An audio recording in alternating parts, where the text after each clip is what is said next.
Hello guys, welcome to our own YouTube channel. आज हमारा topic होगा real and complex Euclidean field. Real and complex Euclidean field में हम discuss करेंगे उनकी यूनिटीज़ फाइनाइट होंगी या इनफाइनाइट होंगी, और अगर फाइनाइट होंगी तो कितनी होंगी हर केसेस के लिए, ये सब हम डिस्कस करेंगे। इसमें क्वेश्चन इसमें आपको कैसे देखने को मिलेगा, थ्योरम आपको एज इट इज़ ऐसे भी देखने को मिल सकती है या फिर इस तरह से भी आ सकते हैं। Number of unities in complex quadratic field is finite, तो आप इस तरह से भी देख सकते हो। ठीक है, तो पहले अगर हम इस तरह का चेक करते हैं तो इसके लिए शुरू करेंगे। ये है, अभी हम पूरा का पूरा पार्ट करेंगे कॉम्प्लेक्स के लिए। ठीक है, रियल के लिए नहीं, रियल के लिए सिर्फ ये बता देंगे कि इनफाइनाइट होती है। अब हमें पता है रियल के लिए जो यूक्लिडियन फील्ड, उसमें यूनिटीज़ कितनी होती है, इनफाइनाइट, और कॉम्प्लेक्स में फाइनाइट। अब फाइनाइट है तो फाइनाइट कितनी होती है वो हम प्रूव करेंगे इसमें। ठीक है, तो डिस्कस करें कितनी है। थ्योरम की स्टेटमेंट विजिबल है clearly. Let k is equals to q root m be a quadratic field and let m is less than 0, क्योंकि अगर m लेस देन नेगेटिव होगा अंडर रूट में तभी तो कॉम्प्लेक्स फील्ड बनेगी ना। Then the number of unities of k is इतना। हो सकता है डायरेक्टली आपसे ये पूछ सकता है number of unities in complex quadratic field is finite, prove it. तो आपको ये थ्योरम ही प्रूव करनी है कि फाइनाइट है। तो अगर हम ये दिखा देंगे कि 4, 6 और 2 होती है, अगर इतना दिखा दिया तो दिख रही है ये नंबर तो फाइनाइट है। ठीक है, तो अब हम कैसे करेंगे इस चीज़ को प्रूव। इसमें ये दिखाना है कि नंबर ऑफ यूनिटीज़, अगर m जो है -1 के इक्वल है तो यूनिटीज़ 4 होंगी, -3 के इक्वल है तो 6 होंगी, और अगर इन दोनों में से किसी के भी इक्वल नहीं है, कोई और ही नंबर है, तो 2 होंगी। ठीक है, अब हमें क्या करना है, हम 2 केसेस बनाएंगे, m कॉन्ग्रुएंट टू 2 और 3 मॉडुलो 4 और m is congruent to 1 modulo 4। ये 2 केसेस, और इन 2 केसेस में भी अलग अलग सब केसेस होंगे 2-2। ठीक है, तो प्रोसीजर समझ आ गया होगा कि कैसे क्या करेंगे हम। ठीक है, एक बार क्राइटेरिया हमें फाइनल हो जाए ना तो बहुत हेल्प मिल जाती है कि आपको ये कंफर्म हो कि आपको क्वेश्चन में करना क्या है और क्या प्रोसीजर आप फॉलो करेंगे उसे प्रूव करने के लिए। ठीक है, तो 2 केस बनाए, m इज कॉन्ग्रुएंट टू 2 और 3 मॉडुलो 4 के लिए पहले कर रहे हैं, फिर 1 मॉडुलो 4 के लिए करेंगे। 2 और 3 के लिए भी 2 केस डिस्कस करेंगे कि m जो है, एक बार करेंगे m -1 के इक्वल है, दूसरा m -1 के इक्वल नहीं है। फिर जो 1 मॉडुलो 4 के कॉन्ग्रुएंट करेंगे ना सेकंड केस, उस सेकंड केस में भी एक बार m -3 के इक्वल है और एक बार m -3 के इक्वल नहीं है। ठीक है, तो पहले केस में ये और ये, दूसरे केस में ये और ये। ठीक है, चलो हमें क्या दिखाना है, नंबर ऑफ यूनिटीज़। तो यूनिटी ले लेते हैं, मान लो यार लेट जो u है वो क्या है, यूनिटी k की, उस फील्ड की यूनिटी कौन है, u। हम लास्ट में दिखा देंगे u या तो 1 होगा या -1। ठीक है, अगर u यूनिटी है तो u is also an algebraic integer of k। So u जो है वो इस टाइप की होगी, वो यूनिटी है फिर भी। ठीक है, x और y वहाँ इंटीजर होंगे। हमें पता कॉम्प्लेक्स फील्ड है तो m लेस देन 0 होगा। Norm of every non zero element of k is positive. अब u तो यूनिटी है तो उसका नॉर्म क्या होगा, 1। u क्या था, x plus y root m, तो नॉर्म कैसे निकालते हैं, पहले का स्क्वायर माइनस दूसरे का square is equals to 1। 2 case discuss करेंगे, m is not equals to -1, m is equals to -1। पहला केस इन्होंने किया है m is not equals to -1। अगर वो -1 के इक्वल नहीं है तो पक्का -1 से छोटा होगा। -1 से बड़ा क्यों नहीं हो सकता, -1 से बड़ा इसलिए नहीं हो सकता क्योंकि अगर वो -1 से बड़ा हो गया वो नंबर तो वो 0 हो जाएगा, जो हो नहीं सकता। 1 हो जाएगा तो वो पॉजिटिव हो गया, कॉम्प्लेक्स फील्ड नहीं बनेगी। बात हम कॉम्प्लेक्स फील्ड की कर रहे हैं, तो इसका मतलब वो पक्का छोटा ही होगा। अगर m -1 से छोटा है तो -m 1 से बड़ा। ठीक है, -my² is greater than equals to 2, क्योंकि x और y क्या है, इंटीजर्स। ठीक है, ये चीज़ बता रखी है if y is non zero, क्योंकि अगर y 0 हो गया तो ये कंडीशन सेटिस्फाई नहीं होगी। इसलिए इक्वेशन 1 में हमारे पास यहाँ y क्या होगा, 0। यहाँ y 0 होगा तो x की वैल्यू क्या आएगी, +-1। u की वैल्यू क्या थी, x plus y root m, y की जगह 0 पुट करो, x की जगह एक बार +1 एक बार -1, तो क्या वैल्यूज़ आई, +-1। तो जब भी हमने m नॉट इक्वल्स टू -1 किया, और इस केस में m जो कॉन्ग्रुएंट यहाँ है, तो यूनिटीज़ कितनी आई हैं, 2। कौन सी आई हैं, +1 एंड -1।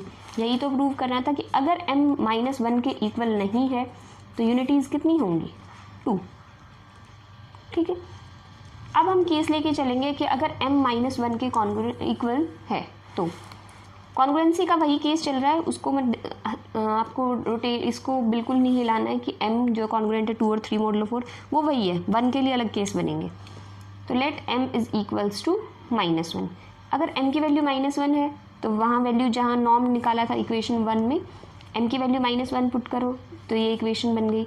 इस इक्वेशन को सेटिस्फाई करने के लिए सिर्फ 2 ही सोल्यूशन एग्जिस्ट, 4 सोल्यूशन एग्जिस्ट करेंगे कि या तो x1 हो जाए y 0 हो जाए, या x -1 हो जाए y 0 हो जाए, या फिर x 0 हो जाए y 1 हो जाए, या x 0 हो जाए y -1 हो जाए। ये 4 सोल्यूशन एग्जिस्ट करेंगे।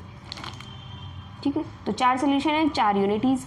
और ऊपर हमने क्या कहा था कि अगर m जो है वो इक्वल है -1 के तो नंबर ऑफ़ यूनिटीज़ कितनी होंगी, 4। प्रूव्ड। नेक्स्ट केस आएगा, नेक्स्ट केस में आपको m जो है उसकी m is congruent to 1 modulo 4 और उसके अंदर सब केसेस बनेंगे m इज़ इक्वल्स टू -3 और m is not equals to -3। ठीक है, करें शुरू। तो m is congruent to 1 modulo 4, case number 2। इसमें सब केसेस बनेंगे m इज़ इक्वल्स टू -3 और m is not equals to -3। जब m इज़ इक्वल्स टू -3 है तो हम दिखाएंगे 6 यूनिटीज़, और जब m is not equals to -3 होगा तो हम दिखाएंगे 2 यूनिटीज़। ठीक है, जब हर केस में इतने सारे 2 केसेस एंड देन 2 सब केसेस ऑफ ईच केस, तो इसका मतलब पर्टिकुलरली चारों केसेस में हम ये शो कर देंगे कि नंबर ऑफ़ यूनिटीज़ किसी में 2 हैं, किसी में 6 हैं, किसी में 4 हैं। तो मतलब कभी भी नंबर इनफाइनाइट नहीं आया, हमेशा फाइनाइट ही आया। तो इसका मतलब कॉम्प्लेक्स फील्ड में हर केस में जब नंबर फाइनाइट ही आया है तो नंबर ऑफ़ यूनिटीज़ भी फाइनाइट होंगे। ठीक है, इस केस में भी शुरू करते हैं। u को यूनिटी लिया, यूनिटी है तो इसका नॉर्म 1 होगा। u अगर ऐसा 1 मॉडुलो 4 है तो इस टाइप का होगा क्योंकि टाउ की वैल्यू ये होती है, हम प्रूव कर चुके हैं। और अगर वो 2 और 3 के कॉन्ग्रुएंट है तो उसका टाउ कैसा होता है, √m। ठीक है, तो u की फॉर्मेशन इस टाइप की होगी। इसमें √m वाला पार्ट अलग कर लिया, बिना √m वाला पार्ट अलग कर लिया। ठीक है, अब इसमें जब नॉर्म वाला पार्ट इस यूनिटी का नॉर्म निकालेंगे तो क्या होता है, फर्स्ट का स्क्वायर माइनस √m वाले पार्ट का स्क्वायर, दोनों माइनस स्क्वायर और इक्वल्स टू 1। यूनिटी का नॉर्म कितना होता है, 1। तो ये इक्वेशन बन गई। इसका सिर्फ स्क्वायर रूट ओपन किया हुआ है, सॉरी स्क्वायर ओपन किया हुआ है, तो ये एक इक्वेशन बन गई। इसकी ज़रूरत भी नहीं पड़ेगी, इसी से काम हो जाएगा। तो नॉर्म ऑफ u तक पहुंच गए हम। अब आते हैं सब केसेस के लिए। चले, सब केसेस में क्या है, उसमें था m is not equals to -1, m is equals to -1। इसमें करेंगे m is not equals to -3, m is equals to -3। पहले केस डिस्कस कर रखा है m इज़ इक्वल्स टू -3। अगर n की वैल्यू -3 हो जाती है तो इस वाली इक्वेशन में पुट करो n की वैल्यू -3, तो ये आ गई। अगर y के मोड की value greater than equals to 2 हो जाती है तो 3y² 4 की वैल्यू 3 से बड़ी होगी। ठीक है, बहुत सिंपल सी बात है, स्क्वायरिंग कर दो, divide by 4 and multiply by 3। ठीक है, इस तरह की होगी कि इसकी वैल्यू 3 से बड़ी हो गई, बड़ी या इक्वल, मतलब इसकी वैल्यू 3 या 3 से बड़ी है। जब 3 या 3 से बड़ी वैल्यू में तुम कुछ और ऐड कर दोगे तो वो वैल्यू तो 3 से और बड़ी हो जाएगी। ठीक है, लेकिन यहाँ तो 1 होना चाहिए। तो इसमें केस डिस्कस करेंगे। तो ये तो पक्का हो गया कि y के मॉड की value greater than equals to 2 तो नहीं होगी। ठीक है, मतलब y जो है वो 2 से बड़ा नहीं होगा, और सॉरी y की वैल्यू 2 और -2 के बीच में होगी, क्योंकि ये चीज़ पॉसिबल हो ही नहीं पाई, क्योंकि ये कंडीशन ही सेटिस्फाई नहीं होगी। ठीक है, तो इसका मतलब y की वैल्यू क्या क्या बच गई, और y है क्या, इंटीजर। तो y के लिए क्या क्या चीज़ें पॉसिबल है, हो सकता है वो 1 हो सकता है वो 0 हो सकता है -1 हो। इसके अलावा तो कोई इंटीजर ही नहीं है, क्योंकि -2 और 2 तो पॉसिबल हमने कैंसिल ही कर दिया, और उससे बड़े वाले भी सारे कैंसिल कर दिए कि ये चीज़ तो, ये इक्वेशन ही होल्ड नहीं करेगी अगर ये चीज़, अगर मॉड y की value greater than equals to 2 है तो इसका मतलब मॉड y की वैल्यू जो है वो लेस देन 2 आएगी। मॉड y की वैल्यू लेस देन 2 होना मतलब -2 और 2 के बीच में होगी। और y एक इंटीजर है, तो कौन सी बची, -1, 0 एंड 1। तीनों केस अलग अलग डिस्कस करते हैं। चलो so let's have a look क्या केसेस बन रहे हैं। देखो सबसे पहले इन्होंने डिस्कस किया हुआ है y इज 0 के लिए। जब y की वैल्यू 0 है तो इस इक्वेशन में लाके हम पुट करते हैं। जब यहाँ y की वैल्यू 0 रखेंगे, ये 0 है, ये 0 है, तो x² इज इक्वल्स टू 1, तो x की वैल्यू क्या आई, ±1। ठीक है, उसके आगे चलते हैं हम y इक्वल्स टू 1 के लिए। जब y की वैल्यू यहाँ पुट करेंगे तो y की वैल्यू की जगह जहाँ भी y है वहाँ वैल्यू पुट करो 1, ये भी 1 आ गया, ये भी 1 आ गया, x² प्लस 3/x प्लस 1/2 का square plus 3/4 is equals to 1। ठीक है, उसके बाद स्क्वायर ओपन किया हुआ है तो यहाँ तक पहुँच गए, x² plus x is equals to 0, roots निकाल लिए 0 और -1। जब हमने ये किया था y इक्वल्स टू 0 तो x की वैल्यू आई थी +-1, जब किया y इक्वल्स टू 1 तब भी वैल्यू आई 0 और -1। तो देखो यहाँ से दो केसेस बनेंगे, जब x की जगह 1 हो, y की जगह 0 हो, एक सोल्यूशन, x की जगह -1 और y की जगह 0 हो। ठीक है, अब यहाँ से फिर दो केस बनेंगे, x की जगह 0, y की जगह 1, x की जगह -1, y की जगह 1। दो केस यहाँ से बन गए और दो केस यहाँ से बन गए, तो 4 केस तो बन गए हैं। अब देखते हैं x कौन सा पार्ट बच गया, y इज इक्वल टू 0 हो गया, 1 हो गया, क्या बचा है -1। -1 में देखते हैं, जब इस थर्ड इक्वेशन में -1 पुट करोगे तो इक्वेशन जो भी बनेगी x - 1/2 का स्क्वायर प्लस 3/4 इक्वल्स टू 1। तो यहाँ इक्वेशन बन जाएगी, यहाँ प्लस की बनी थी, यहाँ माइनस का बन जाएगा। तो x की वैल्यू क्या आ गई, 0 और 1। ठीक है, तो इसमें कौन से आ गए, 0 -1 1 -1। तो दो सोल्यूशन यहाँ से आए थे, दो यहाँ से आए थे और दो यहाँ से आ गए। टोटल सोल्यूशन कितने एग्जिस्ट कर गए, 6। ठीक है, तो यूनिटीज़ कितनी हुई, 6। ठीक है, आप इसमें वैल्यूज़ पुट करेंगे, यूनिटीज़ अगर तुम्हें पूछा चाहिए वो 6 यूनिटीज़ कौन सी हुई, तुम 0 1 थोड़े बोल सकते हो। यूनिटी तो ऊपर किस फॉर्म में थी, ऊपर का बिल्कुल मत भूलना, यूनिटी यहाँ किस फॉर्म में थी, x plus y into 1 plus √m/2। तो जहाँ √m है, m की जगह -3 रखना क्योंकि -3 का केस है। x की जगह जब ये बात हो तो x की जगह 1, y की जगह 0, फिर x की जगह -1, y की जगह 0। तो ऐसे करते करते 6 की 6 यूनिटीज़ निकल जाएंगी इन 6 केसेस के लिए जो x y की वैल्यू आई है। और वो 6 यूनिटीज़ कौन सी होंगी, ये होंगी। ठीक है, हमें पता है -1 प्लस -√3/2 क्या होता है, ओमेगा होता है। तो ओमेगा 1 + -1 + ओमेगा और + ओमेगा स्क्वायर, यही इसकी यूनिटीज़ बनेंगी। ठीक है, चलिए लास्ट केस बचा है, अभी हमने डिस्कस कर लिया m इज़ इक्वल्स टू -3। अब लास्ट केस डिस्कस करेंगे, m is not equals to -3। ठीक है, देखो m is not equals to -3, m equals to -3 का केस हम डिस्कस कर चुके हैं। ये m इक्वल्स टू -3 पे हमने 6 यूनिटीज़ डिस्कस कर लिए। अब है m is not equals to -3। अब -3 है तो इसमें हम y पे केस डिस्कस करते हैं कि या तो y 0 होगा या नॉन 0 होगा, इसके अलावा तो कुछ नहीं हो सकता है ना कि भाई केस डिस्कस करें।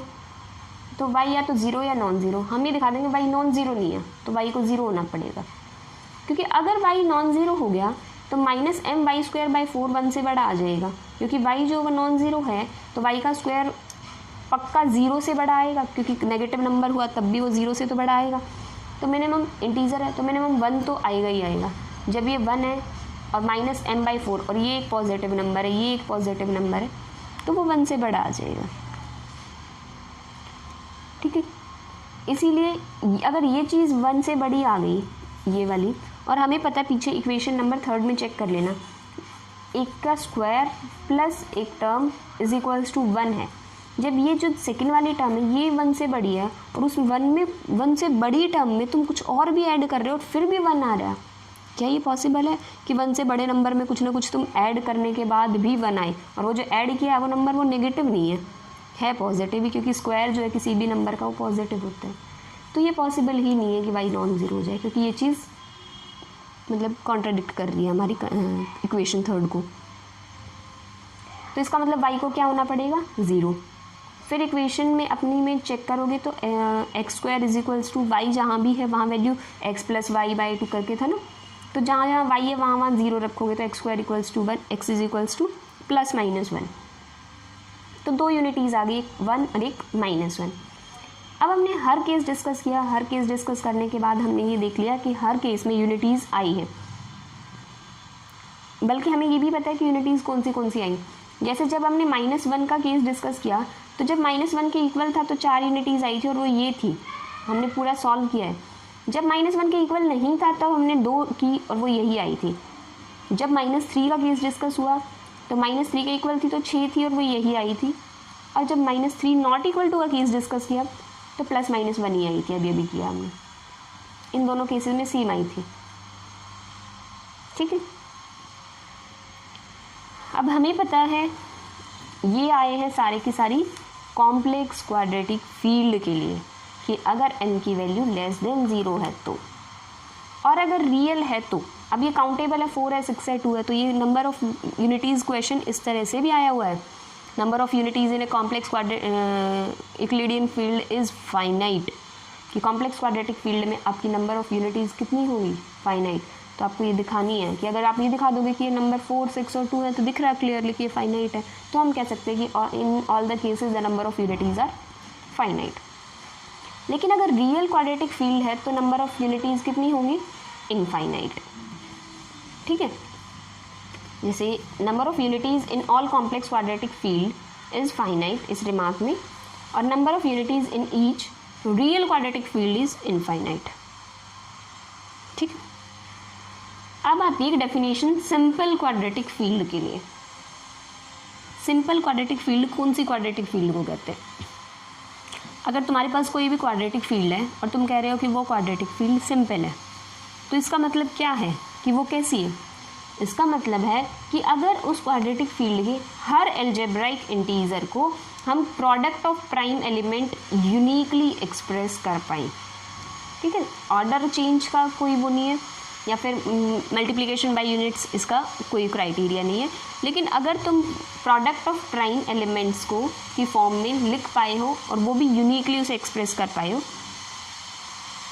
उसकी उस क्वाड्रेटिक फील्ड के हर अलजेब्राइक इंटीजर के, ठीक है, तो वो क्या कहलाएगी? वो क्वाड्रेटिक फील्ड सिंपल। अब क्वाड्रेटिक फील्ड तो पता चल गया होगा ना कि क्या था, भूल तो नहीं गए हो? क्वाड्रेटिक फील्ड मैंने बताया था कि के को क्वाड्रेटिक फील्ड क्यों कहा जाता है, क्योंकि उसकी डिग्री जो है वो ओवर क्यू कितनी होती है, 2। ठीक है, अब सिंपल क्वाड्रेटिक फील्ड या यूक्लिडियन एल्गोरिथम से रिलेटेड सारी की सारी थ्योरम नेक्स्ट पार्ट में करेंगे। ठीक है, यूक्लिडियन एल्गोरिथम के क्वेश्चन से आगे आती है, यूक्लिडियन एल्गोरिथम क्या होती है, कब होल्ड करती है, वो सब चले। ठीक है, इतना प्रूव हो गया ये। ओके, सो आज के लिए यही। Thank you guys for watching my video. If you like it please like, share and subscribe my channel. If you have any doubt, any query, you can message me on Instagram or ask your question in the comment section also. I will share my UPI ID, my Gmail ID and Instagram ID in the comment section. Thank you guys.